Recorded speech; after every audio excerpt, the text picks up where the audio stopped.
Welcome back to the Amazon's podcast. I'm Glenn Young, owner of Amazon's Fitness Magazine. The podcast is brought to you by Maximus Posing Suits, custom competition suits for victory on every stage. MaximusPosingSuits.com. Let your inner warrior shine. And of course, GPS Photography Video, GPSPhotoandVideo.com. Why photography and video? Because with photos worth 1,000 words, video is worth 1,000,000. GPSPhotoandVideo.com. My guest just got her pro card last year at North Americans. She is an IFBB Women's Bodybuilder Pro. She's also a roofer, so we're going to talk about that. Brittani Parish, how are you? I'm doing well, thank you. So what's been going on with you since North Americans? So much. So when I came home from North Americans, I had to deal with a bit of a health scare. Mm-hmm. I had to go and have surgery not too long after the show and remove some cervical cancer that I had in that area. And so that recovery was, I don't know, like 6-7 weeks. And then not even a few weeks after that, I found out that my cage was broken around my spine. Mm-hmm. So I had to have a revision of my fusion. And then, I mean, that just pushed me another several months. So when did they discover the cancer? Before the North Americans or right after? Yeah, I want to say that my pap smear had come back abnormal about 2 weeks before I went to North Americans, but obviously I was already so far into it. I was just head down, just get it over with, and then I'll deal with that afterwards, you know. I mean, what more could I have done anyway at that time? So, well, it speaks volumes to you to maintain your mindset with all that going on and still go and compete and do what you have to do. But, you know, so I applaud you in that, and you got it done. You accomplished the mission. So don't look down on that. And of course, they did the cancer surgery went well and everything. Yeah. I mean, as far as I know, I checked back in and everything was regular and right. They just had to remove like 2/3 of my cervix because it was, you know, that's where it was. Right. I'm just very glad that it didn't cross over. I didn't realize there was some sort of zone where once it crosses that area, it kind of metastasizes and spreads everywhere. Exactly. So I'm just really thankful we caught it so early. Yeah, definitely. And speaking as a cancer survivor as well, I know what that's like because I had prostate cancer in 2019. So to go all through that, and then at the time, you know, with COVID coming, and then they couldn't do the surgery because the numbers went up. And so they kept saying, well, as long as it doesn't spread, you'll be good to go. But when they canceled the surgery, and you know, and he's like, okay, well, the cat's still in the bag, let's go. So, and that was that. Now, something else that we share in common is you said you have a fused spine, as I do too, really? For being in the military, because I broke my back on a jump, airborne operation. So I landed on my ass, broke my tailbone. Yours is way cooler than mine. Well, maybe you may say it's a better story. It's a way better story. Mine is just degenerative. So I don't think I landed on my ass and broke my L1. Had to be on life support for 8 hours while they cracked me open and slit me open like a lobster to do the surgery. But what happened in your case? So I guess mine is a combination of lifting at a young age and being a competitive powerlifter for a decade, and not necessarily having the education about like movement and you know, the physiology of things and just like proper form, really. You know, I think it was that to a certain degree, but I also think it was just because I have a degenerative disease. That is such a hard word to say. So, you know, whenever I went in there, I was 30 years old when I had my first surgery. And I was like the youngest person in the waiting room. And even my surgeon, who was also young, he was like, really? Like, what are you doing in my office? But my spine is much older. You know, it just degenerates at a faster rate, essentially. So that's a lot to overcome. And you know, and the same thing, that all brought you to continue in fitness. So what was that like? Knowing that you had that injury, knowing that you had that cage back there. Like in my case, he told me, he said, well, if you squat, you're fine, but as long as you don't fall again, because you could be paralyzed. Was there a fear factor with you as well as you started back lifting and training? Yes, but only with certain things, like only with deadlifting movements, movements that put me in that position. I mean, I guess like loading my spine for a squat, yeah, it kind of made me unnerved a little bit, but I just do box squats now. No, they're not ass to grass or full range as all those people, would sit there and preach. And really to that, I'm just going to tell you, I don't give a shit. Like, I'm going to do what my body will allow me to do. Like I push myself. It's not like I just like don't do certain things, but I'm going to pay attention to actually how it feels. I can feel when my cage is like, it almost feels, if I put it in a poor position now, it almost feels like it's just going to burst. I know that that's not, but if I pay attention to that, every time I've stopped myself from pushing past that, I felt way better.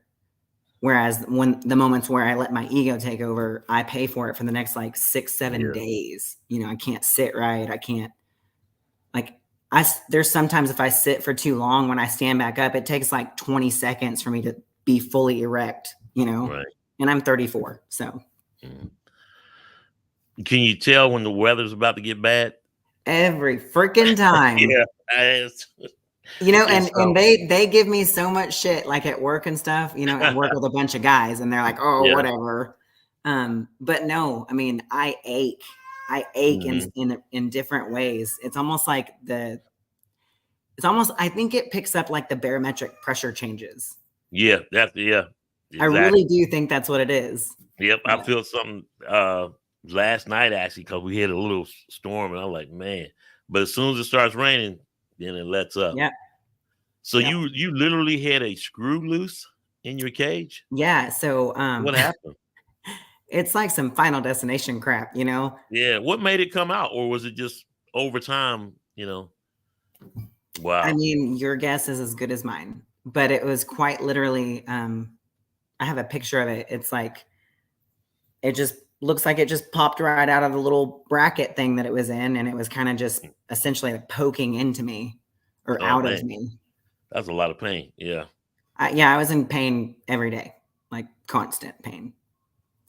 So what happened? They went in and got it. Thankfully, I have a really high pain tolerance. Yeah, definitely to go through that. Anybody who's had a back surgery, and as well as go through you with being a cancer survivor, yeah, you have a high tolerance for pain. You just do, even though you're hurting every day. And as weird as it is, I think like if you're a bodybuilder, you're kind of that crazy person that's in a way in love with that sort of pain, like the just I don't know, not in love with no pain, no gain, right? That's a part of it, like pushing yourself and causing yourself like inflammation essentially, and is a part of the process. So what did they have to do? They just went in literally and took the old screw out, floating around in your body, and put in a new one, or what did they have to do? No, I think it was more along the lines of just pushing the screw back into its position and then securing it better. Really? Because like I said, it wasn't it's not like I had to have another cage installed. It was really just a revision of that to correct the problem. Did they have to cut you open again? Yeah, but this time they didn't have to do the front. So when I had my first fusion, it was a full 360 because my sciatic nerve was severed completely. Like it was crushed. Yeah. And my entire right side, all the way down from my glute to my toe, was paralyzed. Yeah. And so now my residual neuropathy affects my hamstrings, part of my glute, my peroneals, and my dorsiflexors. But it will get better as that nerve grows back. But yeah. Well, I'm kind of stuck with what I've got. The neuroplasticity is like done right now. Yeah. I mean, I would be walking and my legs would just start stinging like like they're going to sleep. Yeah. Freaking blowtorch. Yeah. That's what it felt like. So I can definitely relate. And It's just one of those things. But over time now, it just keep getting better, and just the biggest thing is stay fit more than ever. Oh Now, yeah. Well, and I think that's because I've had to be so inconsistent in the gym right after the greatest moment of my life. It's yeah, been more, my mental health has taken so much of a toll with all of this. I can withstand the physical, but it's when you disrupt my routine and take away, like, I love my family and my children and my husband, but that's the only time that I give to myself. right. And I just haven't really had that, up until just recently. And I'm just really thankful for my coach Brandon, because he's been very patient as it's been, a roller coaster for me. But, So how are you doing now? You're back in the gym, slowly progressing. Yeah, as a matter of fact, Brandon and I got with him this week, and he sent me all my macros and my workouts, and now it's just time to go. What show are you looking at in 2025, or is it just too early right now? I know you're hungry and you want to get on Well, the stage, but what are your thoughts? my coach Now? is actually trying to talk me into doing a show this year. So Really? Okay. you may just see me later this year, but I'm not going to tell you for sure, because I kind of want it to be a surprise. Well, you know what? All you got to do is do the math. Unfortunately, there's not that many women's bodybuilder shows. I know. So if you do the math, I would say you definitely want to be in the States. And then, I don't think they have women's bodybuilding at the Texas Pro. So I'm going to say Tampa. You don't have to say yay or nay, but I'm in the ballpark. I'm in the ballpark. I'm really hungry for it. And as long as I know that I'll step on stage competitive, then I will do a show this year if I can make it happen.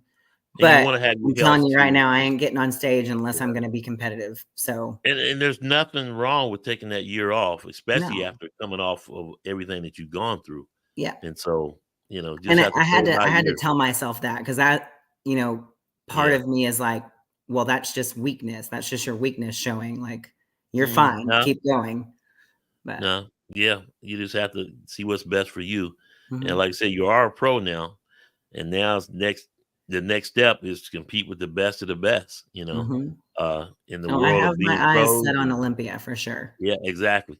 And that's the ultimate. And there's really people don't understand there is a big gap between amateur and pro, but that gap is even larger from Oh, season pro, win that first show, yeah. From Olympia. novice So to expert, like yeah, elite level. Oh, yeah. I yeah, mean, I essentially just crossed over from a freaking pond to the sea. yep. And I And have no I know doubt. that. I mean, I'm 100% not there right now, Yeah. but Well, don't I have sleep no on doubt me. you're gonna get there. It comes down to how hungry you are. Really, there's only one question: how bad do you want it? Mhm. And you got a good family support base, which is critically important as Oh, well. yeah. So Well, my we're husband gonna be is watching. So he's I'm my excited for you. he's Talk to he's me the about your best. husband. Now he was once in firefighting. What is he doing now? Yeah, so he He's was got a that. Your husband has that C-bum mustache. oh my gosh, yes, and I love it so much. Honestly, Sebum is Uh-huh. both his and mine. Like, we There both you just go. we fangirl and fanboy over him. Uh, my husband is like the redneck version of that, Yeah. but I love him so much. He's the best. Good But yeah, stuff. so he was a firefighter paramedic with Cleburne, Texas, Mm-hmm. which most of y'all are gonna be like, where the hell is that? Just North Texas. Mm-hmm. And recently he stepped away from that, and now he is working with me. We're a power couple duo doing roofs. All right. So let's take a step back here. Take a breath. You live in Texas. Uh-huh. So you're telling me in the middle of July, you're gonna be on a roof in Texas. I'm gonna be on 90 Burn it squares somewhere. up. That's good stuff. There's nothing like entrepreneurship and having your own and working for yourself. And now, Well, especially with I your don't work husband, for my. it's Well, left. I mean, I guess I do. I'm a 1099, but I actually Right. work for Lanier, So you're which. contracted with them. Yep. But in state, you're going to want to have your own. So yeah, I as you mean, go through it. I love the company that I work for. They're actually, as weird as this is, Tony Mhm. Tavares is my VP. Okay. So, and the whole company is basically ran by fitness enthusiasts. And I think there's 2 other pros that work for us. And, That's pretty cool. it's an extremely welcoming, and they understand that like training is part of the day every day. Mhm. So, I mean, I make my own schedule pretty much. So talk to me about the roofing. How many houses in say a month, or what's the schedule like? What's the The what's the schedule work? is crazy. It's Mhm. busy and it's fun, and it's still service oriented, which is something that's really important to me. I've always Mhm. been involved in helping people in some capacity, and it's just it's something that I just genuinely feel like I was called to do. And everyone needs a roof. It's not like I'm going around Mhm. trying to sell you. Please, nobody get offended, but I'm not trying to sell solar.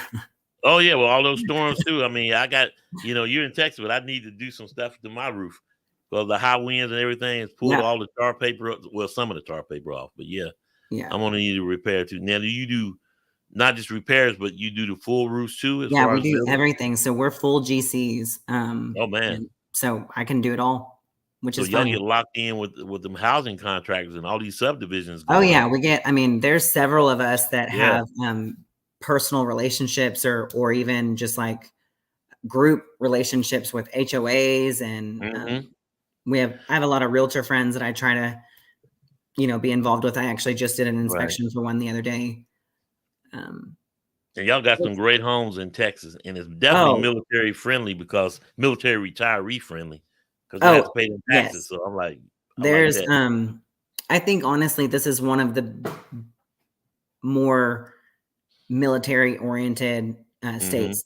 We Oh, really, definitely, yeah. I don't think we have as many homeless veterans and stuff like that as other. Mhm. I mean, I know we do still have them, but Right. just comparatively, I think it's lower. So North Texas is where you live. Hmm. How far is that from what is it, the University of North Texas? Am I So that's about an okay? hour from me. I believe that's in Okay. Denton. Yeah, Okay. yeah. Got you. Actually, I wanted to go there at one point, but I ended up going to Really? UT. Yeah. So you grew up, born and raised in Texas? Well, I was actually military, so Okay. I moved around a little bit before my dad got out of the Navy, and then we settled in Burleson, Texas, Okay. which is the hometown of Kelly Clarkson, which is how we're There you remembered go. now. So So were you in the military, or you were just a military dependent? no, I was just a Okay. dependent. My Got father you. was in the Navy. A lot of moves, I imagine, huh? I mean, I'm told that the only one that I really remember prior to coming to Texas was we lived in San Diego. Okay.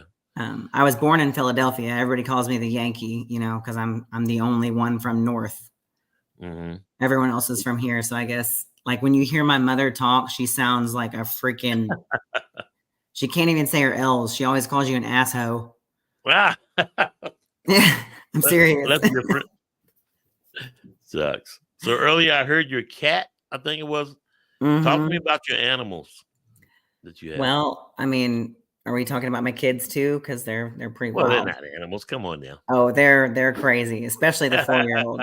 They may act Um, like that, but yeah, I we got have you. a cat, and Okay. she's a little tabby cat, I guess, and she's Mhm. all of 2 pounds. And then we have a 130-pound bully XL. Nice. Yeah, he is a giant doofus, but he's beautiful, so it's okay. It works. He gets away with it.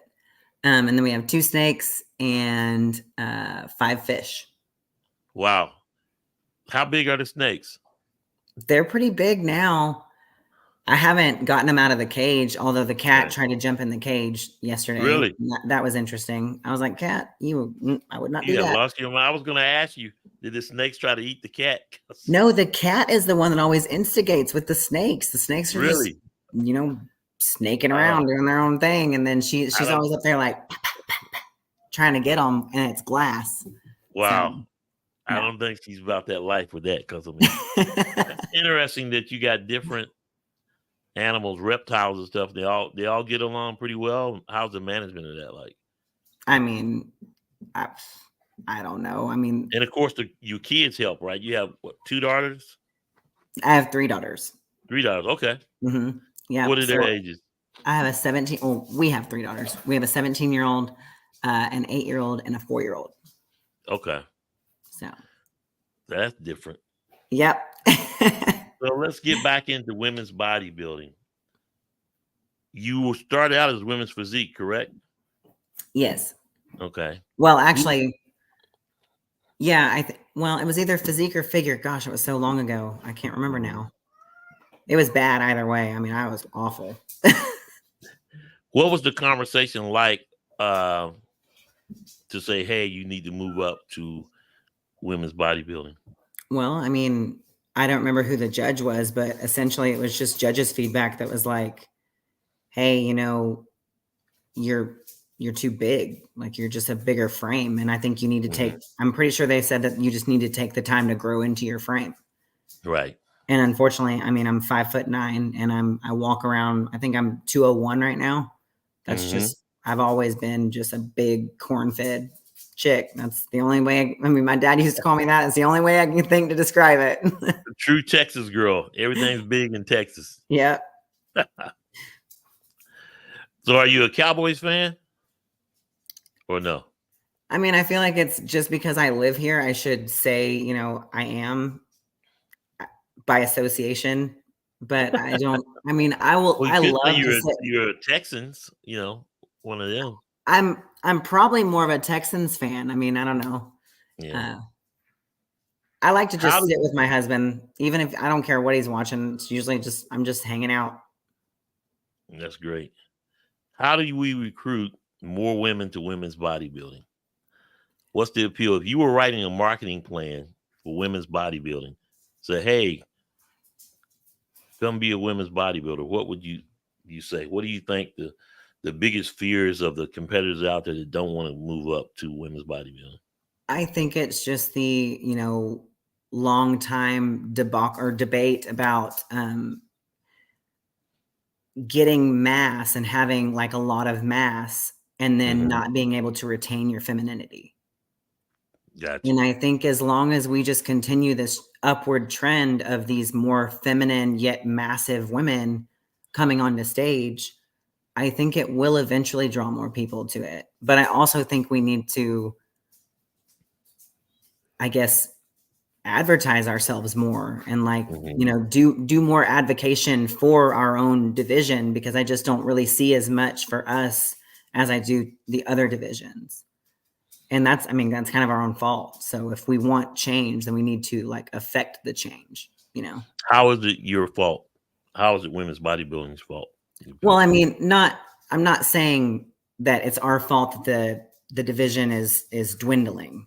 I'm just saying that we're not doing anything to really change that. If we get more people out there advocating that you can be both and you can, you know, if you look at like some of the elite physiques anyway, they're so different.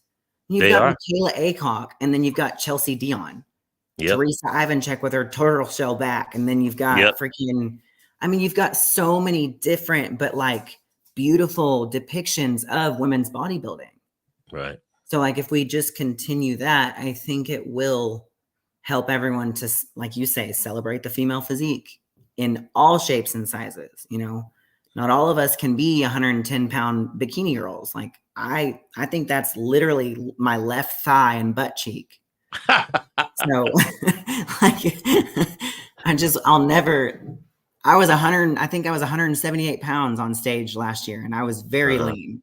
So you think the biggest detractor is of people or women not wanting to move up is the loss of femininity? Yeah, I think that they're terrified of that. And I think that some people also are like me and just, I mean, in the very beginning, when people would say grow into my frame, I'm thinking, I can't ever do that. Like, I don't think I can, you know? And then finally I was just like, no, like I want to do this so bad. And I'm going to do it the long way so that I can retain my femininity and not rush the process and have, irreversible changes in my body. Right. I've always sound like I freaking smoke a pack of cigarettes a day. So that didn't change much. But I think a lot of it is from all divisions is everybody's in such a rush with no patience. I want to be pro. I want to get to the Olympia. And you just started competing, and I think there is something to the fact that people jump on PEDs too early without seeing what their body can do naturally and then just add in. Because everybody's a right now thing. It's not instant, it takes time to be a pro. Well, and I think that like that's what the process, falling in love with the process is all about, right? Like if you do it too fast or if you shortchange yourself, you really don't learn to fall in love with the journey. You don't. Because you didn't have a journey. I mean, and for the like genetic anomalies and stuff that are like sebum and freaking, Andrea Shaw, like I don't even know how she's real sometimes because she's just so freaking perfect. I understand that, like, and I still think she competed for a few years before she turned. Oh yeah, I mean, she just didn't just jump on the stage. Everybody sees her now as looking down the barrel of 5 Olympias, but they don't understand the journey of where she came from. Yeah, but she was women's physique, And you have to give yourself time. The stage is always going to be there. Now is 10, 15 years in the making. Yeah. But and people don't understand it. I like to see more about the journey as opposed to change people's mindset to where, okay, all you see is the Olympia or all you see is the show. And also, like, I think that it would honestly shed more light on like the why we do this. Right. Because I feel like there's sometimes that, especially like people that don't really know much about bodybuilding, if I start talking about it, it's almost like they think it's driven by vanity or like it's driven by, obtaining the clout or whatever the hell they say.